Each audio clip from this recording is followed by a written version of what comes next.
de regarder dans la parole de Dieu l'exploit d'Abraham pour vraiment saisir c'est quoi la foi. Ensuite, la semaine dernière, on a regardé c'était quoi marcher par la foi. On a vu à quel point c'était important de croire en l'œuvre de Dieu en nous, de croire à ce que Dieu préparait pour nous, puis sans la foi, il nous est impossible d'être agréable à Dieu, il nous est impossible de faire quoi que ce soit. C'est pas une suite, mais vous savez, la parole de Dieu, tout ensemble, c'est un tout qui forme une œuvre magnifique et complète. Pour poursuivre un petit peu dans ce sens-là,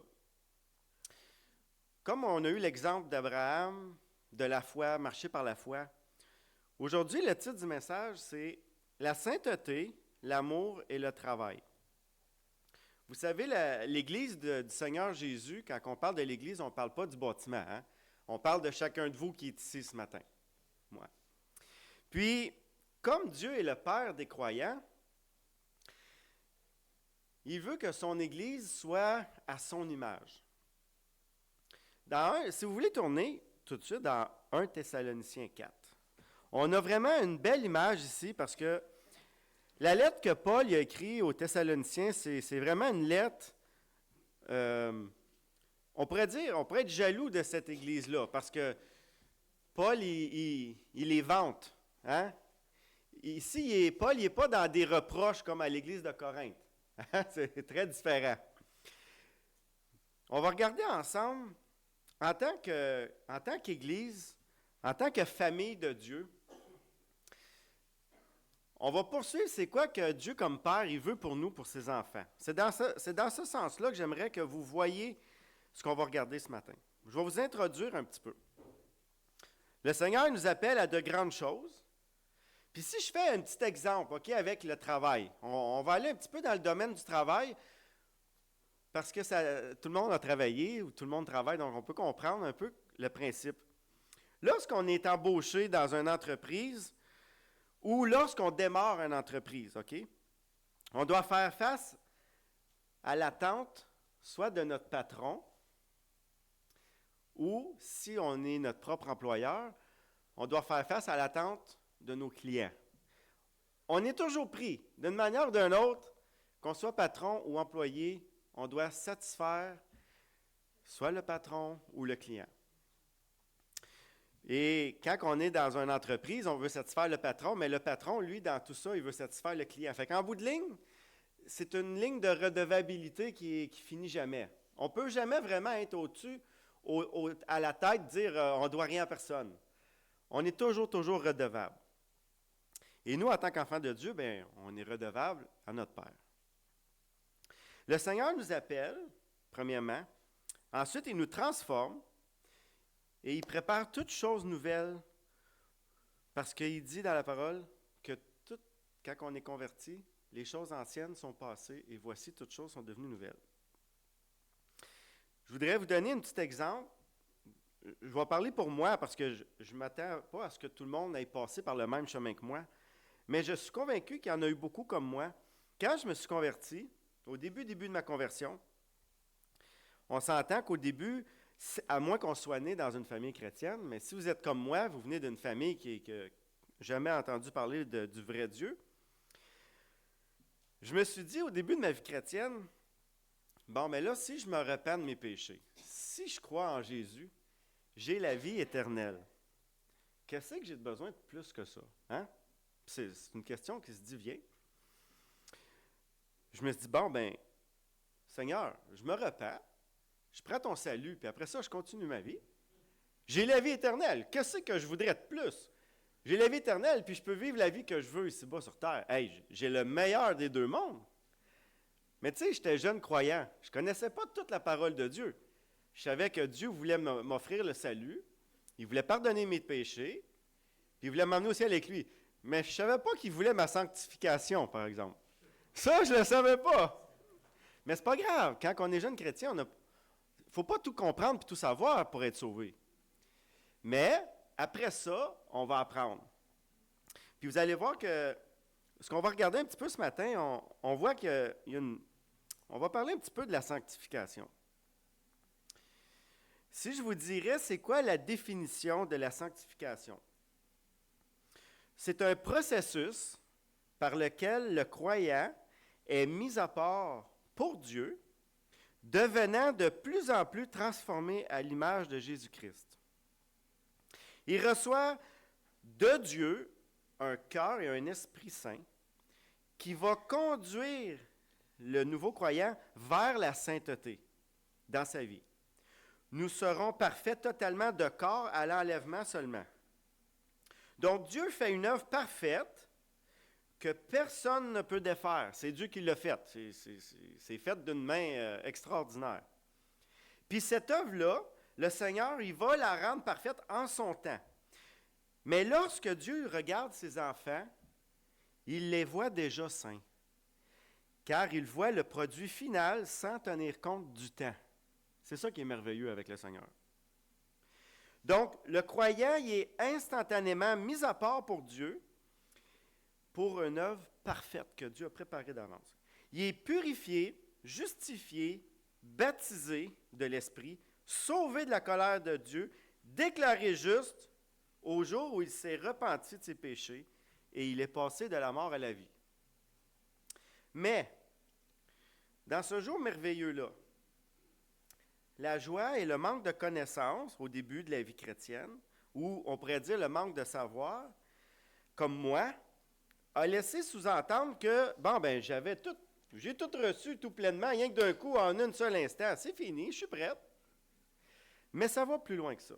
On va regarder ce matin dans 1 Thessaloniciens 4, c'est quoi qui suit la conversion? On a dit marcher par la foi, on a eu l'exemple d'Abraham, mais là, on va regarder sous le regard de Paul ce qu'il dit aux Thessaloniciens. Il y a 4 grandes choses, ou je voudrais dire 4 éléments majeurs que Paul va souligner dans le chapitre 4. C'est la sainteté, l'amour, le travail, et il va parler à la fin du sujet que la plupart des chrétiens aiment beaucoup parler, discuter et remanier et en parler, du retour du Seigneur. On va voir ces 4 sujets-là ce matin, rapidement. C'est des réalités pour nous dans la vie chrétienne, ces 4 choses-là. Le chrétien, il baigne dans toutes ces sphères-là. Il apprend à développer l'amour, à développer la sainteté dans sa vie. Il doit continuer à travailler et il attend le retour du Seigneur. C'est ces 4 éléments qui sont en constante croissance et en constante vie. Donc, si on parle de la sanctification, pourquoi? C'est un important témoignage pour les autres autour et pour nous. Je vais vous dire pourquoi.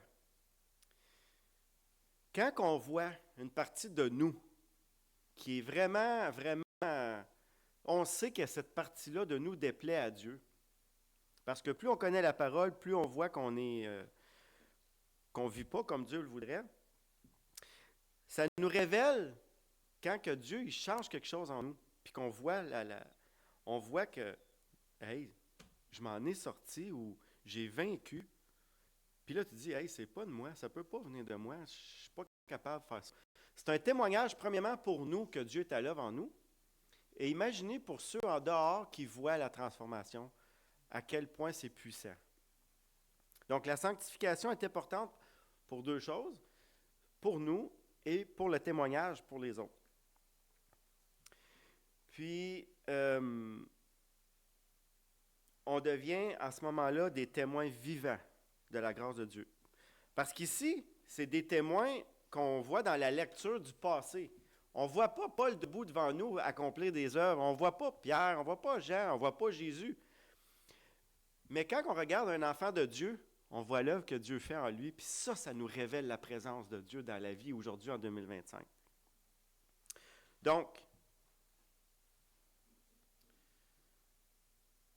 j'ai fait une petite liste de qui on était avant. OK?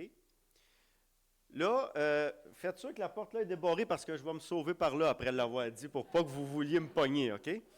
Sentez-vous pas visé. OK? Je ne veux pas attaquer personne ce matin. Je fais que présenter des réalités qui font partie de nos anciennes vies pour vous montrer et me montrer à quel point Dieu est puissant. OK? Malgré nos différences en tant que rachetés, on est des rachetés. Okay? Dieu nous a pris là où on était, tel qu'on était. Il n'a pas attendu qu'on soit saint et parfait pour nous prendre. Non, non, non. Il a pris une vieille auto en déroute, puis il a fait une belle auto avec. Okay? Bon. Il y en a qui étaient un petit peu plus menteurs que d'autres. Il y en a qui avaient la main un petit peu plus longue, le doigt long. Il y en a qui étaient un petit peu voleurs avant. Il y en a qui étaient jaloux des autres. Il y en a qui étaient chialeux. Il y en a qui étaient paresseux. Il y en a qui étaient orgueilleux, plus que les autres. Écoute, on a tout un petit peu de ça, là, mais il y en a qui c'est chacun de ces affaires-là est à des niveaux différents dans chaque personne. Il y en a qui étaient plus centrés sur eux-mêmes. Il y en a qui ne voulaient jamais, jamais aider les autres. Il y en a qui étaient très craintifs sur tout. Tout leur faisait peur. Il y en a qui étaient super, extrêmement anxieux. Moi. Certains avaient la langue bien aiguisée, toujours prête à, en bon québécois français, planter quelqu'un ou critiquer. Il y en a qui étaient violents.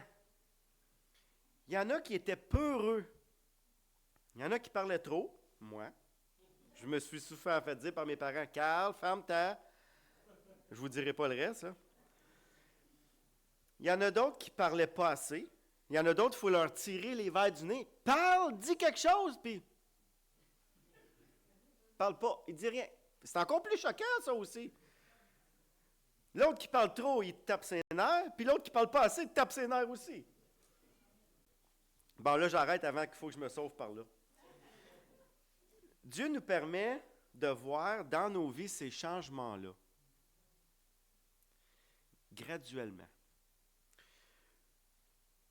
Soyons convaincus que Dieu a commencé le jour de notre conversion une œuvre, puis qu'il va la rendre parfaite. Ce que Paul traite dans le chapitre qu'on va regarder ce matin, c'est vraiment important parce que c'est contraire aux valeurs du monde social aujourd'hui. Aujourd'hui, je ne veux pas parler à travers mon chapeau, je ne veux pas mettre tout le monde dans le même bateau, mais j'entends rarement les gens dire « il faut que tu aimes les autres ». J'entends rarement ça dans notre société, dire un parent qui dit à ses enfants « ben le petit gars qui t'a fait mal à l'école, il faut que tu l'aimes ». C'est pas ça que j'entends vraiment autour de moi. Ben plante-y un, il va te lâcher la prochaine fois. C'est plus ça qu'on entend.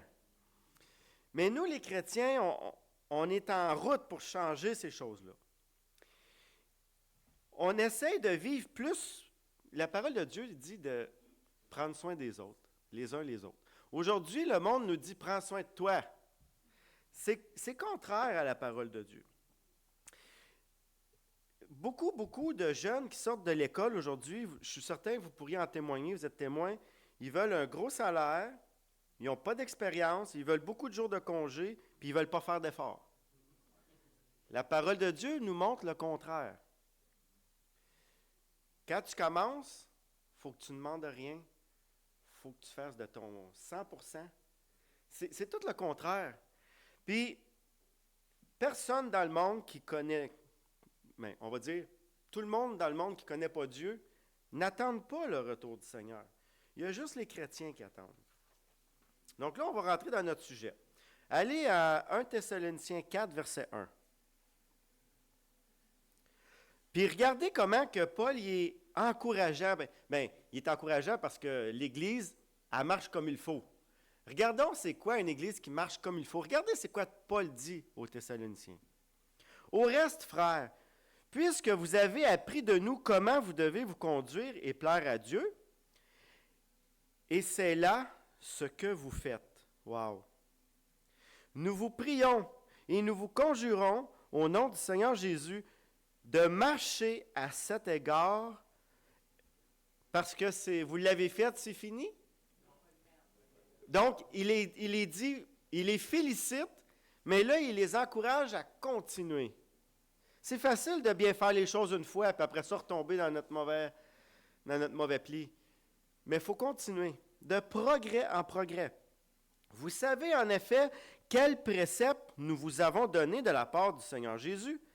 Ce que Dieu veut, c'est votre Sanctification. Donc, est-ce qu'après l'avoir reçu, le salut par grâce, c'est fini et on retourne dans notre ancienne vie? Non. On entame un processus de sanctification. C'est que vous vous absteniez de l'impudicité, que chacun de vous sache posséder son corps dans la sainteté et l'honnêteté, sans vous livrer à une convoitise passionnée, comme le font les païens qui ne connaissent pas Dieu. Donc, on voit ici que Paul, comme Paul le dit, on est appelé à changer. C'est faux de penser qu'on n'a rien à faire comme enfant de Dieu, puis que les combats à livrer vont se faire tout seuls. On doit marcher de progrès en progrès. Et Paul exhorte les Thessaloniciens à avoir une conduite qui plaît à Dieu. C'est encore une réalité pour nous aujourd'hui. On doit marcher de progrès en progrès. Puis comment que Dieu a permis que ça soit faisable dans notre vie aujourd'hui? Pourquoi qu'on peut dire qu'on peut marcher dans la sanctification de progrès en progrès? Dieu a changé le disque dur. Il a changé le cœur, puis il a donné un Esprit Saint. C'est là la puissance du chrétien pour réussir à marcher dans une vie sanctifiée. Sans conversion, sans repentance, je vous le dis, c'est facile de le faire une fois, de le faire 2 fois, puis à un moment donné, ça s'arrête. S'il n'y a pas eu une transformation, c'est impossible. Donc, l'autre élément que je voulais souligner, on va avoir des batailles dans nos têtes depuis notre conversion et dans notre cœur. Des choses qu'on faisait avant, qu'on agissait mal, puis qu'on se dit « Ah, c'est pas grave, c'est pas grave ». La conscience, là, était complètement bypassée. Bypassée, hein, c'est un bon mot. Ou on pourrait dire déviée ou... On parlait mal de quelqu'un, puis c'était pas grave, on se voyait pas le mal qu'on faisait. Puis on calomnie, puis on détruit, puis c'est pas grave, ça. Mais la conscience du chrétien, c'est là que c'est pas vrai que la culpabilité, c'est tout le temps pas correct. D'un certain niveau, à un certain moment donné, la conscience, si elle nous accuse, c'est peut-être parce que c'est l'esprit qui est en train de nous montrer quelque chose. Il ne faut pas l'éteindre, cette conscience-là. Toutes ces choses-là, mettons, on prend par exemple pour ceux qui ne connaissent pas Dieu. C'est une réalité aujourd'hui qu'on le voit, on peut le voir même avec nos enfants. Ils font le mal, puis c'est pas grave, ils ne se sentent pas coupables de ça. Mais ceux qui ont demandé pardon à Dieu, puis qui se sont repentis, sont morts avec Jésus-Christ et vivants avec Christ. Il y a dans le nouveau cœur un centre de contrôle rempli de nouvelles commandes qui sont parfaites et contraires à celles de l'ancien cœur. Donc, le sentiment de culpabilité ici, dans ce cas-là, lorsqu'il nous montre qu'on n'a pas été correct, mais il faut qu'il nous le montre. Je veux dire, tant qu'on ne le voit pas, je veux dire, si quelqu'un vient nous reprocher quelque chose, puis qu'il là, on le voit, c'est une autre chose. Mais quand on n'a pas besoin de quelqu'un, puis que, on s'aperçoit, on le voit, là, ça, c'est l'esprit qui nous révèle. Puis ça, c'est bon. Ça, c'est un bon signe. Je veux vous encourager. Si vous avez cette petite voix-là en dedans de vous autres, là, écoutez-la. C'est l'esprit qui vous parle. Éteignez-la pas. C'est voulu par Dieu. C'est important pour la sanctification. C'est comme ça qu'on va grandir, puis qu'on va voir nos péchés. Les péchés ne nous condamnent plus les racheter. On est sauvés, on s'en va au ciel. Mais, en voyant nos péchés, l'Esprit nous révèle les choses qui vont changer, qui doivent changer, puis c'est là que le miracle se produit, puis c'est là que la bataille est gagnée. Comment tu vas engager une bataille si toi et la partie adverse, vous êtes d'accord sur la même chose? Il n'y a pas de bataille. Si les deux, vous marchez ensemble, puis on s'en va dans le mal ensemble, on ne se bataille pas.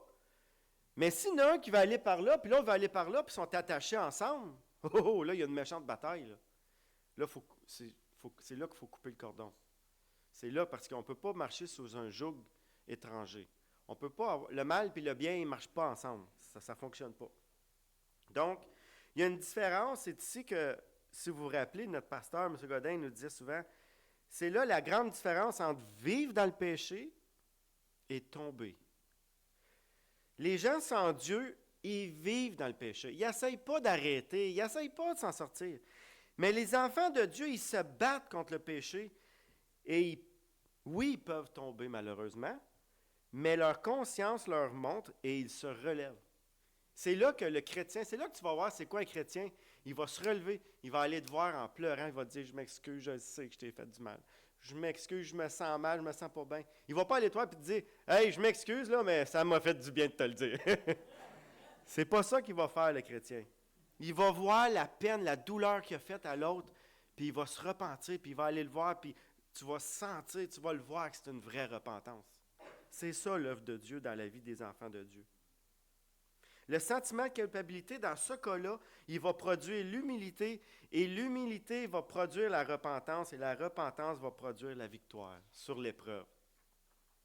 On va continuer la lecture. On va aller au verset 6. J'ai appelé les versets 6-8 « mode de vie chrétien ». Que personne n'use envers son frère de fraude, de cupidité dans les affaires, parce que le Seigneur tire vengeance de toutes ces choses. Comme nous vous l'avons déjà dit et attesté, car Dieu ne nous a pas appelés à l'impureté, mais à la sanctification. Celui qui rejette ses préceptes ne rejette pas l'homme, mais Dieu, qui vous a aussi donné son esprit. C'est là qu'il vient, c'est là que pour ça que je vous ai expliqué la petite voix ou le sentiment de culpabilité. Dans ce cas-là, il est important. Il faut apprendre à l'écouter. Et c'est lui qui va produire la joie en nous. On va lire les versets 9 et 10. Les versets 9 et 10, c'est vraiment ici le point où ce que Paul traite de l'amour dans le passage. Pour ce qui est de l'amour fraternel, vous n'avez pas besoin qu'on vous en écrive, car vous avez vous-même appris de Dieu à vous aimer les uns les autres. Et c'est aussi ce que vous faites. Là, ici, on est dans le contexte de Paul qui parle aux Thessaloniciens. Envers tous les frères de la Macédoine entière. Hey, il y avait de l'amour là, mes amis. Il y avait de l'amour là. Mais nous vous exhortons, frères, écoutez, c'est ça qui est drôle dans la parole de Dieu. Paul, il les félicite pour l'amour qui abonde. Mais regardez ce qu'il dit, Paul. Mais on vous exhorte, frères, à abonder toujours de plus en plus dans cet amour. C'est spécial, Dieu, hein? On pourrait aller voir des gens qui n'ont pas d'amour et leur dire « Hey, écoutez, là, faudrait que ton amour augmente un petit peu. » Mais là, Paul, il s'adresse à des champions de l'amour parce qu'il dit que l'amour est répandu dans toute la Macédoine. Puis il dit, il faut que ça continue, il faut que ça abonde. Wow! Hey! Mais là, j'ai une petite confidence à vous faire. Ici, l'apôtre Paul, il souligne ce que Dieu veut. Et ici, à Tursault, je le vois. Vous le faites, on le fait. Il y a un partage d'amour, je vous le dis, à Tursault, qui est vraiment, vraiment surprenant. On n'a pas besoin de tous se connaître depuis 10 ans, puis on voit qu'il y a déjà des frères et des sœurs qui s'encouragent, qui s'appellent, qui s'aident. Puis ça, là, c'est ce qu'il y a de plus beau. Ça, là, dans la sanctification, là, c'est un témoignage énorme. Énorme, énorme, énorme. Et je vous exhorte, à l'église de Tursault, que cet amour-là abonde encore plus. L'amour dans la famille, ou on pourrait dire l'amour dans la famille de Dieu, doit être un engagement et non simplement un sentiment. C'est beau de sentir aimer ou de dire à l'autre qu'on l'aime, mais ça va au-delà de ça, du sentiment intérieur. Ça produit des fruits. Le sentiment vient faire du bien, bien sûr, mais l'engagement va produire des œuvres merveilleuses. Et c'est ça, une famille. Je ne sais pas, je n'ai pas vécu partout sa planète. Mais je sais que moi, quand je me rappelle, quand j'étais petit, qu'il n'y avait pas de laveuse à vaisselle dans nos maisons, ou en tout cas, il y en avait une, mais elle ne marchait pas. Les parties de famille, mes amis, là, c'était quelque chose dans le temps. Hey, c'est plus comme aujourd'hui, là. Hey, les matantes, tu voyais ça, les bonnes femmes, toi, ça se faisait aller dans la cuisine. Tossez-vous de là, hey, ils prenaient de la place. Mais il y avait du stock, de la bouffe, ça n'avait pas de bon sens. Puis les hommes, ben, ça Ça se faisait des blagues, puis ça charriait les tables, les chaises, puis bading, badang, puis hey, les petits, ça courait partout. Il y avait de l'amour en masse. Puis c'était beau, ça. C'était beau. Puis dans ce temps-là, tu ne voyais jamais quelqu'un calomnier quelqu'un. Puis tout le monde s'appelait monsieur, madame, mon oncle, ma tante. On n'appelait jamais quelqu'un par son nom, et c'était une insulte. Jamais j'aurais osé appeler ma grand-mère par son nom, ou ma mère, ou ma tante. Elle m'aurait dit « Hey, je suis ma tante ». Parce que c'est plus chaleureux de dire ma tante, mon oncle, que de dire le nom de la personne. Moi, j'étais scandalisé quand j'étais petit, quand j'allais chez mes amis, puis mes amis disaient à leurs parents, ils les appelaient par leur nom. Oh! Ça me glaçait en dedans. Je venais froid. Je me disais, oh! J'aimais pas ça. Quoi de plus beau qu'une famille unie qui s'aime? Mais Tursault, il faut continuer. Ça, c'est à la gloire de Dieu à Tursault, puis je rends grâce à Dieu parce que moi, j'ai vécu dans l'amour depuis que je suis tout petit. C'est une grâce de Dieu qui m'a donné, même si je n'étais pas d'une famille chrétienne, je vous le dis, l'amour n'en manquait pas. Puis, je veux vous la transmettre. Je veux que ça se transmette, puis je veux que ça continue. Moi, je ne veux pas vivre sans ça. Je vais vous le dire tout de suite, là. Une église sans amour, là, j'en veux pas en tout. Puis Bibi, ici, il va continuer à veiller sur ça. Mais je ne peux pas le faire tout seul. C'est tout ensemble. Ce n'est pas l'œuvre d'une seule personne. Et c'est le lien de perfection, l'amour. Je ne vous apprends rien si je vous dis qu'il n'y a jamais trop d'amour. Et plus il va y avoir d'amour, aimeriez-vous ça voir Dieu? Avez-vous hâte de voir Dieu? Mais plus il va y avoir de l'amour, là, plus on va voir Dieu. Parce que Dieu est amour. Et pour cela, on va faire un petit saut dans 1 Jean 4. Juste pour aller un petit peu plus loin dans l'amour, avant de passer au prochain sujet, dans 1 Jean 4.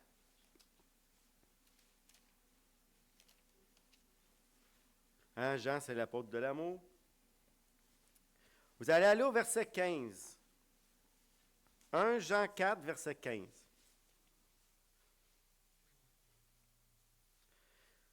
Celui qui confessera que Jésus est le Fils de Dieu, Dieu demeure en lui, et lui en Dieu. Et nous avons connu l'amour que Dieu a pour nous, et nous y avons cru. On a parlé beaucoup de la foi dernièrement, donc c'est important de croire en l'amour de Dieu, que Dieu est amour. Dieu est amour, et celui qui demeure dans l'amour demeure en Dieu, et Dieu demeure en lui. Verset 17. Tel il est, tel nous sommes. Oi, oi, oi. Tel il est, tel nous sommes. Et on a un petit peu de travail à faire, hein? Tel nous sommes aussi dans ce monde, c'est en cela que l'amour est parfait en nous, afin que nous ayons de l'assurance au jour du jugement. La crainte n'est pas dans l'amour. Ici, j'aurais voulu élaborer là-dessus, mais j'ai tellement d'autres sujets, mais en tout cas, l'amour parfait bannit la crainte. L'amour parfait bannit la crainte. On parle toujours. OK, il faut que je continue, j'ai pas le choix. Si j'arrête trop sur tout, là, je vais vous garder pour 2 heures. Car la crainte suppose un châtiment, et celui qui craint n'est pas parfait dans l'amour.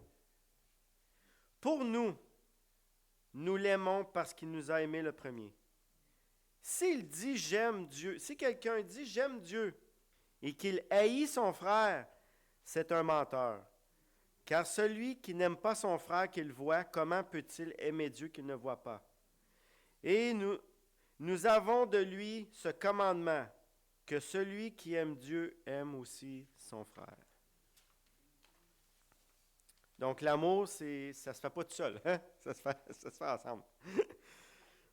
On va aller au prochain point. Retournez dans 1 Thessaloniciens. Depuis tout à l'heure, j'ai mon doigt dessus, puis comme je viens pour y aller, je l'enlève. 1 Thessaloniciens 4. On va aller poursuivre au verset 10.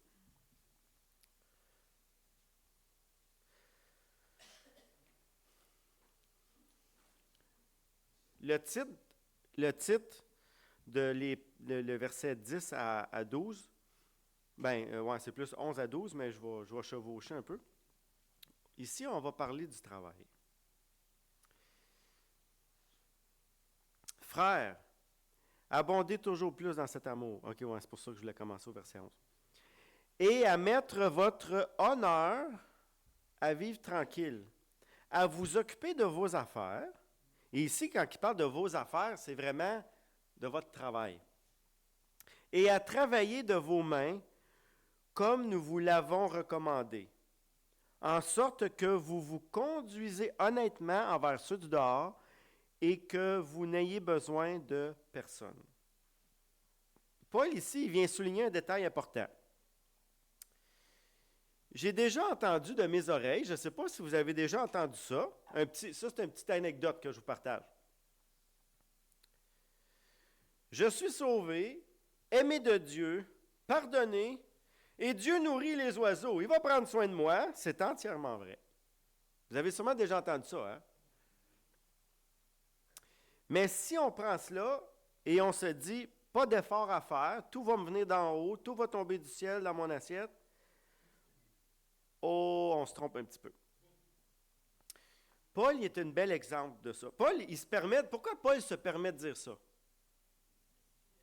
Parce que Paul, c'est un chrétien évangéliste hors pair. Il a tout fait dans sa vie pour annoncer l'Évangile, mais il a pourvu à ses besoins en travaillant de ses mains. C'était un homme honnête et travaillant et qui avait l'amour de Dieu. Le travail fait partie de la vie chrétienne, mais il doit avoir évidemment un équilibre qui est important. Puis pour nous, c'est là que ça vient, c'est là que ça vient mettre un ordre dans notre vie. C'est là que peut-être moi aussi, je me suis un petit peu laissé trop aller. Hein? Trop travailler, c'est pas bon. On doit s'exhorter et s'encourager dans notre travail, peu importe quel qu'il soit. Que tu sois plombier, charpentier, électricien, soudeur.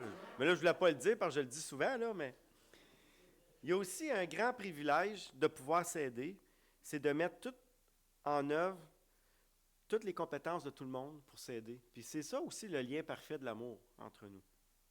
Et je rends grâce à Dieu parce qu'à Tursault, les chrétiens sont travaillants et ils s'aident les uns les autres. Et l'apôtre Paul encourage ça. C'est ça qu'il dit aux Thessaloniciens, mais c'est aussi vrai pour nous à Tursault. Une autre petite parenthèse, si vous voyez comment l'Église est propre, comment l'Église est belle, la plupart des travaux sont faits par des frères et des sœurs à l'intérieur même de l'Église. La plupart, là, la majeure partie. Puis ça, c'est une œuvre magnifique. C'est très rare qu'on voit ça aujourd'hui, là. Et je remercie le Seigneur pour chacun de vous ici.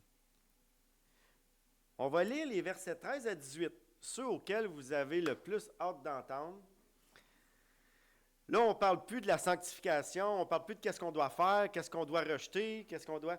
On regarde vraiment ce que Paul dit aux Thessaloniciens concernant le retour du Seigneur. Nous ne voulons pas, frères, que vous soyez dans l'ignorance au sujet de ceux qui dorment, afin que vous ne vous affligiez pas comme les autres, qui n'ont point d'espérance. Donc, il est en train de dire, ceux qui meurent dans le monde, qui ne connaissent pas Dieu, toute leur vie sont anxieux avec le sujet de la mort. Toute leur vie, ils n'ont pas hâte de mourir. Toute leur vie, ils ont peur de pogner une maladie puis mourir. Toute leur vie, ils ont peur d'avoir un accident puis mourir. Il dit, ne faites pas comme les autres, ne vous affligez pas comme eux qui n'ont pas d'espérance. Car si nous croyons, ici, il y a un petit si. On a parlé de la foi, hein? Si nous croyons que Jésus est mort et ressuscité, croyons aussi que Dieu ramènera par Jésus et avec lui ceux qui sont morts. Voici en effet ce que nous vous déclarons d'après la parole du Seigneur. Nous, les vivants, restez pour l'avènement. Hey, on aimerait tout ça être cette génération-là, hein? Nous ne devancerons pas ceux qui sont morts. Car le Seigneur lui-même À un signal donné, à la voix d'un archange, au son de la trompette de Dieu descendra du ciel, et les morts en Christ ressusciteront premièrement. Fait que ça veut dire on va être là, on va entendre le son, la trompette, puis on va voir plein de monde ressuscité avant nous autres. Hey, ça va être quelque chose, là. Donc, s'il y en a qui se demandent si cet événement-là s'est déjà produit, OK? Parce qu'il y en a qui pensent des fois que l'enlèvement elle a déjà eu lieu. Il y en a qui disent ça. Mais on n'a pas de témoignage où il y a eu un son, une trompette, puis on a vu plein de monde ressusciter. Non? Fait que ça, c'est un grand signe pour nous prouver qu'on est vraiment encore dans le temps de la grâce. Ensuite, les vivants qui seront restés, nous serons tous ensemble enlevés avec eux sur les nuées. Hey, on va le dire le terme anglais parce que c'est le meilleur terme, le feeling qu'on va avoir de faire hey, tous les enfants rêvent de devenir Superman ou de Spider-Man là, en un clin d'œil. Ils voudraient tout. Mais nous autres, on va être changés en un être céleste parfait qui va aller à la rencontre de notre Seigneur et Sauveur. C'est beau, hein? Donc, le Seigneur, il dit, ainsi nous serons toujours avec le Seigneur. Consolez-vous donc les uns les autres par ces paroles. C'est le sujet crémeux du chapitre. C'est la cerise, c'est le gâteau. Paul termine, après avoir exhorté les chrétiens à la sainteté, à l'amour et au travail, à regarder en avant en faisant ces choses-là. Donc, à la conversion, on voit où est-ce qu'on s'en va, on sait qu'on y va, mais on marche dans la sainteté, dans l'amour et dans le travail jusqu'à ce jour-là. C'est ça que Paul est en train de dire aux Thessaloniciens. À regarder en avant, notre espérance ultime, c'est l'enlèvement. Toutes les générations depuis la grande promesse ont attendu le retour de Jésus sur les nuées avec une attention particulière. On frissonne, en tout cas, je frissonne à la pensée que ce serait aujourd'hui. On s'arrête dans nos moments avec le Seigneur pour se réjouir de cette promesse-là. Nous souhaitons tellement connaître ce moment attendu qui mettra fin au temps de la grâce et qui soulignera, pour moi, le début de la tribulation. Donc, le texte dit que les morts en Christ ressusciteront premièrement avec un corps nouveau, au signal donné, à la voix d'un archange, au son de la trompette de Dieu. Jésus descendra lui-même pour nous chercher. Il va arrêter sur les nuées et nous sommes enlevés en un clin d'œil, en un instant à sa rencontre. On sera toujours avec le Seigneur. La Bible dit à l'Église de Turceau aujourd'hui que les croyants en Jésus seront toujours avec le Seigneur. Est-ce qu'on y croit?